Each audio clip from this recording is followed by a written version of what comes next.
नमस्कार मित्रांनो, श्री स्वामी समर्थ. कल्पना करा, रोजप्रमाणे तुम्ही देवघरात दिवा लावता. काही वेळ शांतपणे पूजा करता, प्रार्थना संपून पुन्हा दिव्याकडे पाहता आणि अचानक लक्षात येते की वातीच्या टोकाला एक छोटासा गोलाकार आकार तयार झाला आहे. घरातील ज्येष्ठ व्यक्ती म्हणते, आज दिव्याला फुलं आलं आहे, देव प्रसन्न झाले आहेत. पण खरंच हे देवाच्या कृपेचे चिन्ह आहेत का? की ही फक्त जळत्या वातीची एक नैसर्गिक प्रक्रिया आहे? मित्रांनो, आज आपण अशा विषयावर बोलणार आहे ज्याबद्दल लाखो लोकांच्या मनात श्रद्धा, कुतूहल आणि अनेक प्रश्न आहेत. या व्हिडिओमध्ये आपण धार्मिक श्रद्धा, लोकपरंपरा, शास्त्रांतील उल्लेख आणि विज्ञान या सर्वांचा संतुलित विचार करू.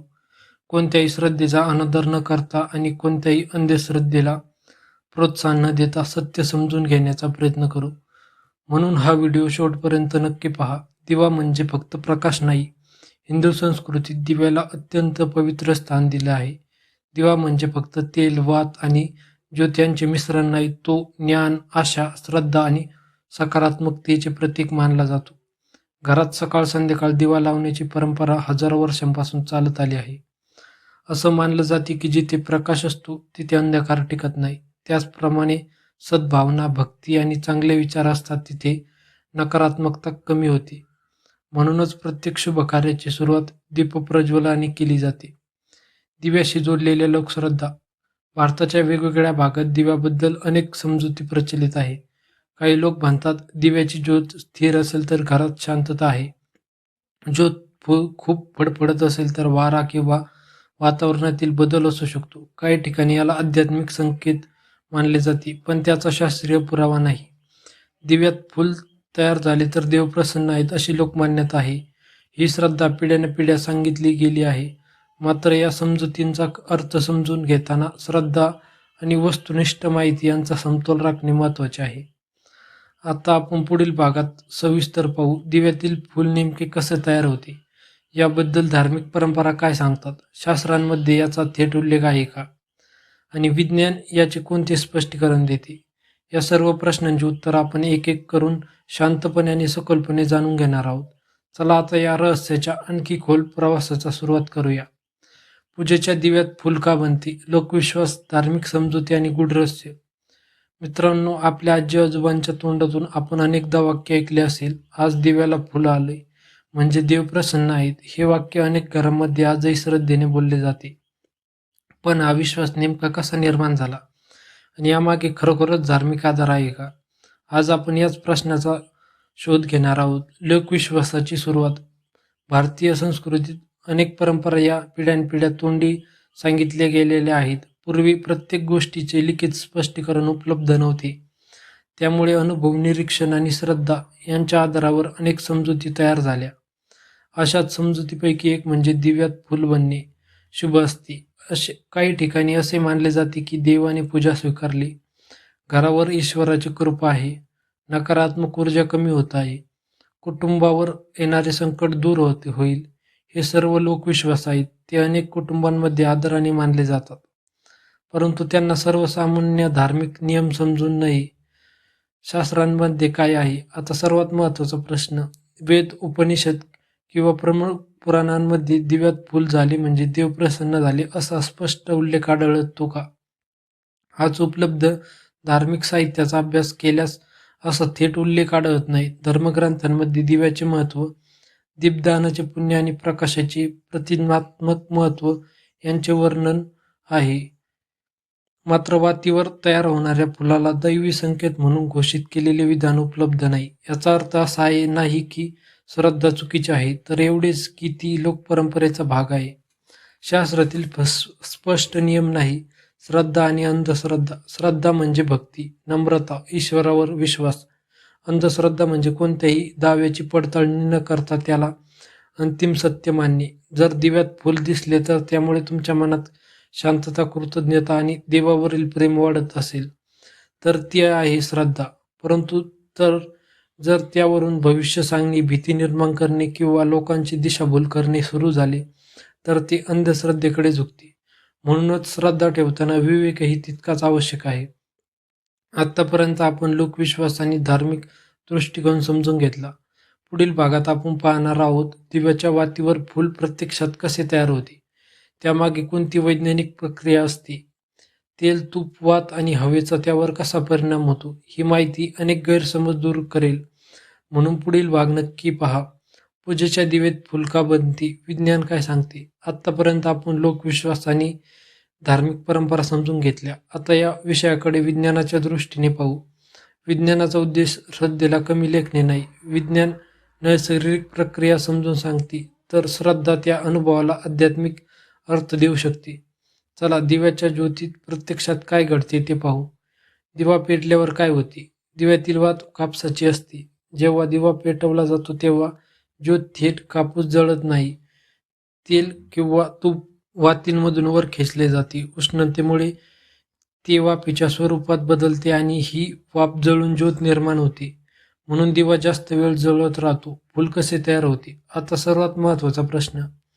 वातीच्या टोकाला जो गोलसर, काळसर किंवा राखेसारखा आकार दिसतो त्याला अनेक ठिकाणी फूल म्हणतात. वैज्ञानिक दृष्टिकोन तो मुख्यतः कार्बन आणि जळलेल्या कापसाचे सूक्ष्म अवशेष असतात. जेव्हा ज्वलन पूर्णपणे होत नाही तेव्हा काही कार्बन वातीच्या टोकाला जमा होतात. हळूहळू हा थर मोठा होऊन फुलासारखा दिसू लागतो.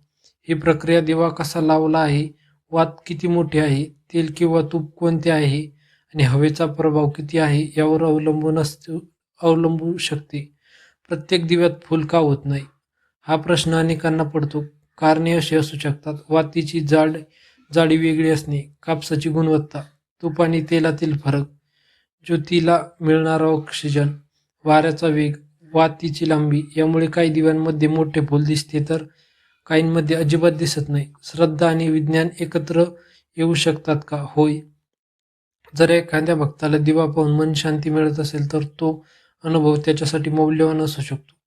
मात्र त्याच वेळी त्या आकारामागील नैसर्गिक प्रक्रिया समजून घेणेही तितकेच महत्त्वाचे आहे. ज्ञान आणि श्रद्धा यांचा संघर्ष असणे आवश्यक नाही. अनेक लोक दोन्हींचा समतोल राखून जीवन जगतात.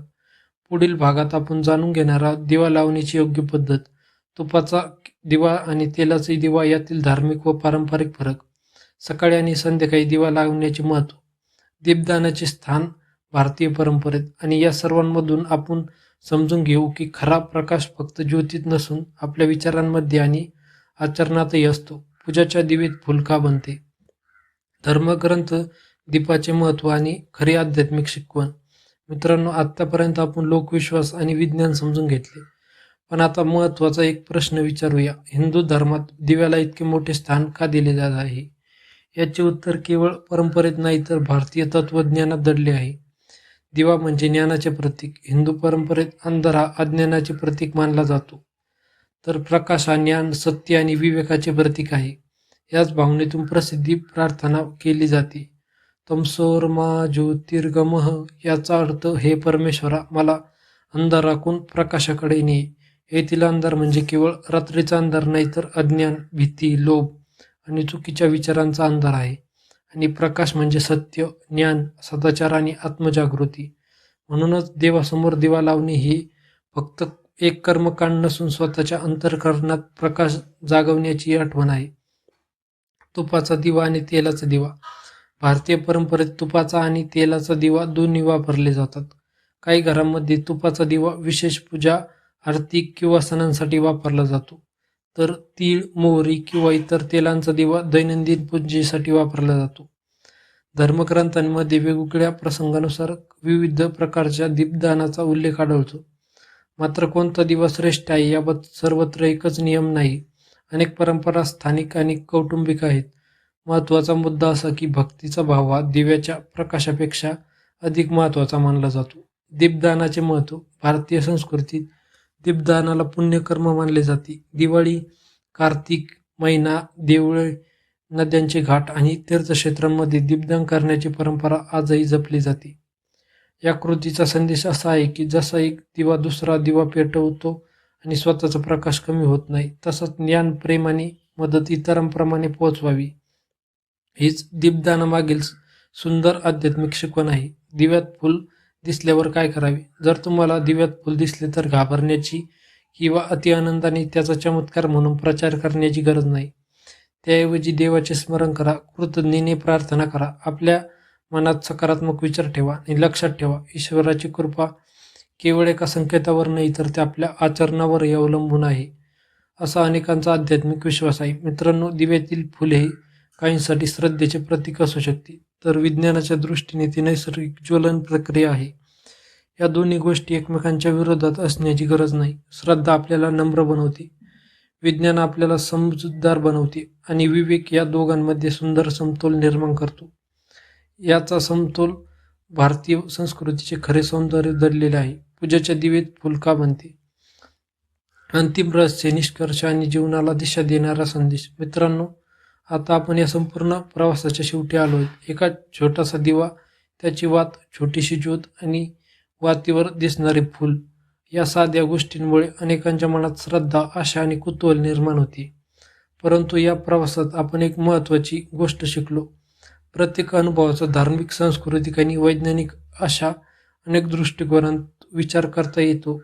खरा चमत्कार कोणता? खरा चमत्कार दिव्यातील फूल नसून रागाऐवजी जागी क्षमा करणे, अहंकाराऐवजी नम्रता ठेवणे, अंधाराऐवजी ज्ञानाचा मार्ग स्वीकारणे आणि दुसऱ्याच्या आयुष्यात आशेचा एक दिवा पेटवणे.